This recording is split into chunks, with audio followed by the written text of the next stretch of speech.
Olá, estamos de volta aqui com o nosso curso de Cristais na Umbanda, dando seguimento de estudo à força dos elementais da natureza.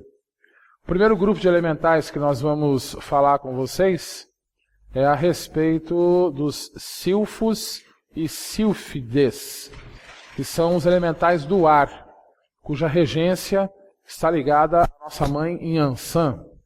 Como atuam esses elementais? Primeiro, um detalhe, para nós termos uma ideia da forma com que eles se manifestam, são sempre em grupos, e analisando cada um desses elementais de perto, eles lembram muito aquelas fadinhas, que nós vimos, o Peter Pan, por exemplo. É uma referência, não é que é igual, para nós podermos compreender como se mostram esses elementais. Como eles sempre se manifestam em grupos, nós vamos encontrar essa força semelhante às auroras boreais, quando os elementais da natureza estão se manifestando, os silfos e sílfides, na força do ar, eles se apresentam como essas ondas coloridas que vão envolvendo ambientes, vão envolvendo ruas, bairros, estados, países, e por que não dizer até o nosso planeta, e promovendo uma asepsia energética dentro de um campo específico que nós vamos abordar aqui com vocês no dia de hoje. Quando nós falamos de força elemental, primeiro vamos dar a causa da criação negativa dessa força para que eles possam ser acionados e trabalhar, lembrando sempre pelos espíritos superiores. A cada evocação que nós fazemos para trabalhar com os elementais, nós estaremos chamando, evocando a Deus, evocando sua lei e sua justiça divina, evocando a permissão de Deus para evocarmos os espíritos superiores, evocarmos a nossa amada Mãe Yansan e a força dos elementais do ar, ou os silfos e sílfides, para que possam vir ao nosso auxílio, para que possam nos ajudar, e aí damos a determinação, o que é que eles vão atuar no ambiente. O que acontece quando nós falamos para vocês de força-pensamento? Força-pensamento, ela pode ser tanto gerada por um único indivíduo, como por um grupo de pessoas. Então comecemos a raciocinar que uma pessoa que faz uma prece, ela tem uma energia. Um grupo de pessoas que se reúne para rezar, essa energia é bem maior. Da mesma forma que uma única pessoa vibrando ódio é uma energia, e um grupo de pessoas vibrando esse mesmo ódio gera uma força diferente. Uma pessoa que vibra medo, tensão, insegurança, gera uma energia. Um grupo de pessoas que vibrem na mesma sintonia gera uma energia mais condensada, bem mais diferente. Bom, aí nós já temos uma base para saber onde é que atuam os silfos e sílfides. Quando nós falamos a respeito de projeção mental, mentalizemos que os elementais atuam em tudo que está desequilibrado, em tudo o que está em desequilíbrio dentro da natureza. Como surge esse desequilíbrio? Vamos colocar aqui em dois aspectos. Da pessoa que vibra sozinha, aonde chega a onda pensamento que essa pessoa cria? No alvo que ela está direcionando, que pode ser outra pessoa, uma situação específica, e essa onda se espalha por dentro do local onde ela se encontra. No caso, vamos colocar aqui como exemplo uma residência. Gerando o quê? Gerando o que nós conhecemos na Umbanda por formas parasitárias negativas, que são pequenos pontos escuros que se fixam em locais e em pessoas, em locais onde a energia é parada, elas se instalam nesses locais onde o fluxo de energia é bem parada. Dentro de uma casa são os cantos, as paredes, que ninguém entra numa casa se esfregando na parede, Há um transcurso que é feito dentro da sua própria residência. E quando nós falamos de outros campos que há energia parada, é o quarto da bagunça, é aquela zona que a gente deixa na casa, né? Ah, amanhã eu arrumo, amanhã eu arrumo, amanhã eu arrumo, e nunca arruma. O acúmulo de sujeira, né, de pó, de energia que realmente está estagnada, em quartos de pessoas que estão adoentadas. Então, a energia mental de uma única pessoa vibrando, pode atingir todos esses campos que nós citamos aqui. Quando isso vai para um grupo de pessoas?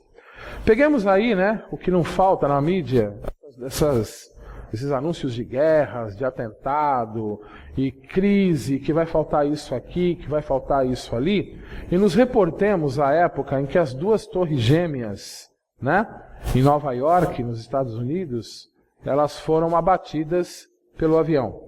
Caíram as torres, foi um negócio muito chato que aconteceu. E o que é que, horas depois que aconteceu isso, a mídia trazia a público? Trazendo a imagem sensacionalista do incidente, né? De diversos ângulos, de diversas formas, trazendo aquele sofrimento que não é uma coisa legal, mostrando as famílias, as pessoas correndo na rua, entre outras palavras, o caos. Horas depois, para auxiliar isso, vem o presidente da época do local e promete retaliação àqueles que haviam feito esse atentado. Tratando-se do local onde ocorreu esse incidente, nós encontramos um país que tem um poder bélico imenso, assim como aquele que organizou o atentado. Se isso ocorresse, geraria uma guerra e, com certeza, todo o planeta seria afetado por ela, até pela questão dos armamentos bélicos utilizados na época. O mundo, vendo as imagens, o mundo se envolvendo nessa energia, começou a vibrar na mesma intensidade. Comecem a juntar as coisas. Uma mente, uma casa, várias mentes, bairros, cidades, estados, países e por aí afora vai.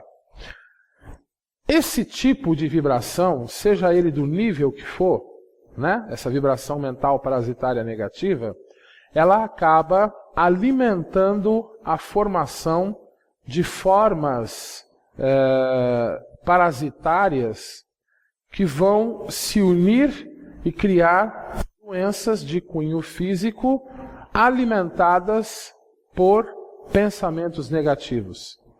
Então, nós temos nessa mesma época o surgimento de uma gripe, se vocês se recordam, que começou a matar algumas pessoas. Veio aqui o anúncio para o Brasil comprou um monte de coisa para poder combater, e realmente em alguns países que estavam mais próximos desse evento, nós encontramos esta gripe manifestando-se e matando algumas pessoas. Quando nós falamos desse tipo de energia, nós falamos de bolsões energéticos que são criados pelo pensamento em desequilíbrio, né? Nós temos inclusive o espírito, que em uma das suas obras psicografadas por Chico Xavier, que se chama Os Mensageiros, ele também aborda sobre esses bolsões de energia mental que é criado por uma ou por várias pessoas e que no seu interior ativam esse tipo de energia. Quando nós falamos de Silfo e Sílfides, nós falamos do grupo de elementais da natureza que vão consumir, que vão absorver esse tipo de energia criada e densificada dentro de um ambiente. Quando nós falamos de bolsões de energia, você pode fazer evocação dos mesmos para limpar uma casa, por exemplo, onde você vai fazer um atendimento, onde você resida. E quando nós pegamos uma coletividade, um bairro, um estado vibrando na mesma intensidade, como é que nós evocamos essa força e como é que ela vai trabalhar para nos auxiliar? É feita a evocação e ao papel dos espíritos superiores que velam pela segurança do nosso planeta. Então, cria-se a movimentação dessa força elemental, que nós conhecemos manifestada na força dos ventos, vento que atua nas tempestades também, né? Chove, tem raio e tem vento, que são coordenadas por nossa mãe Yansan, aonde a ação dos silfos e sílfides, elas afastam para locais específicos aonde podem ser tratados e purificados esses bolsões, para que aquela região onde eles estejam afetando não seja mais prejudicada pela ação que eles mesmos criaram, né? Alimentou uma vibração, alimentou um pensamento e não sabem depois como lidar com essa situação para poder resolvê-la. Então, a espiritualidade superior evoca as forças dos silfos e sílfides.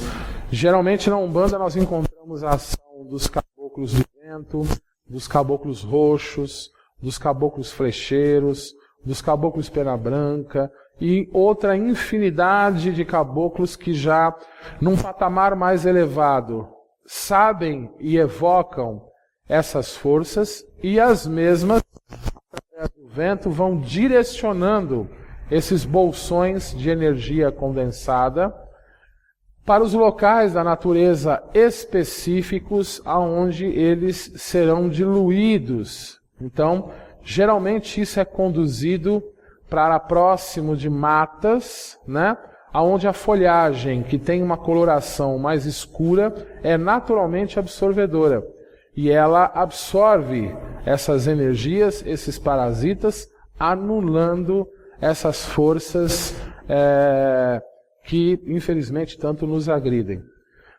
Quando nós falamos dos elementais guiados pela força dos ventos, nós temos também a energia dos mesmos nas pedras que podem ser trabalhadas.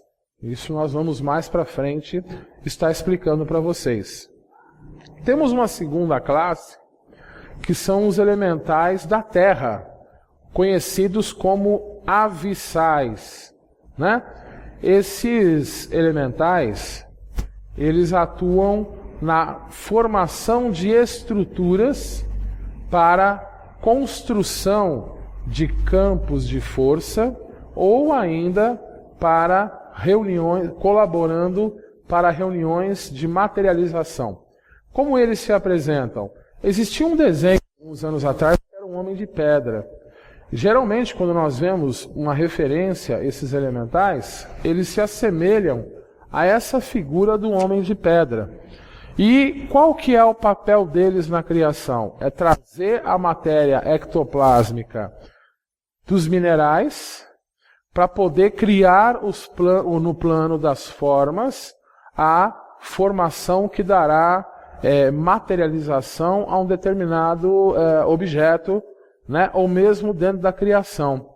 Então, quando nós falamos das reuniões de materialização, hoje é uma coisa muito difícil da gente se ver, né? E teve muito mais ênfase isso dentro das reuniões dos nossos irmãos kardecistas.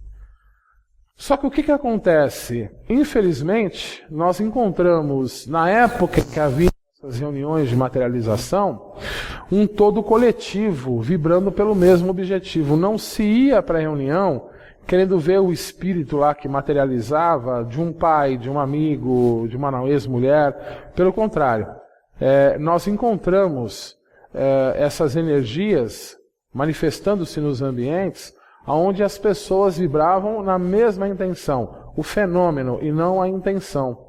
Então o que acontecia? Havia maior facilidade de haverem essas manifestações e ali poder ocorrer a apresentação de um espírito, a visão de todos presentes, e ele enfiar a mão em tachos quentes de cera e cair as mãos, né? A forma de mãos no chão, pedras eram materializadas, flores, né? Havia muito isso nas reuniões do Chico. Materializavam-se flores dos espíritos que ali estavam, lembrando ainda do espírito de Sheila, que trabalhava através de Chico Xavier, que é uma enfermeira. Então, nesta época, os avissais eram aqueles que davam sustentação para a materialização desses elementos. Quando nós falamos do trabalho desses espíritos dentro de terreiro, nós encontramos eles muito atuantes nas reuniões de cura, onde eles dão sustentação vibratória para a criação dos aparelhos que vão ser utilizados nas cirurgias espirituais, que sim, podem ocorrer dentro de um terreiro, para poder estar trabalhando o campo de cura das pessoas que para ali se dirigem. Ainda dentro da questão apométrica, né? A apometria hoje, esses elementais são utilizados para dar a matéria energética necessária, matéria fluídica necessária para a formação dos aparelhos, né, que são criados nas reuniões de apometria, espírito, para regenerar alguma parte do corpo do dupletério que seja danificada, para fazer e criar o bem-estar do ser.